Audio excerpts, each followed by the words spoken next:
2 people have died and around 150 have been injured after an explosion occurred in a chemical factory in Dombivli on the outskirts of Mumbai. The fire really broke out after an explosion at the chemical factory out there in Thane district. The factory also was affected by the fire. Like we said earlier, 2 people have been killed in the explosion and the fire, 150 injured. So this is a bit of a worry. It's just about 40 kilometers from Mumbai where this factory is. You're getting images right now of smoke billowing from the factory. So clearly a bit of a situation there, and we've seen a number of fires in the last few weeks in Thane. There was one previously where thankfully everyone was able to be rescued.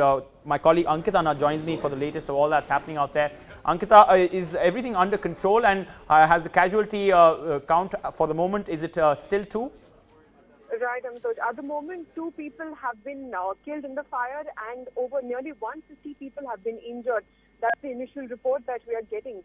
In fact, at the location, the flames are still being doused. The situation is not fully under control yet. We have about 10 fire engines at the spot.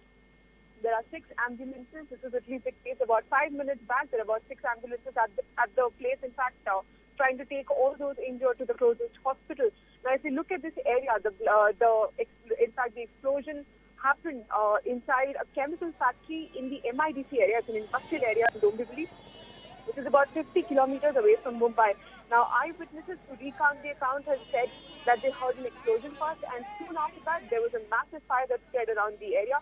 It quickly spread not just to the factory. In fact, the impact of the blast, the explosion inside the factory was so strong that windows of about 3 to 4 buildings surrounding the factory, in fact, were shattered completely. So at the moment, still efforts are on to douse the fire, and immediate aid, first aid is being given to those who have been injured in this particular incident. Well, thanks so much for that, Ankita. We'll come back to you when there is more information.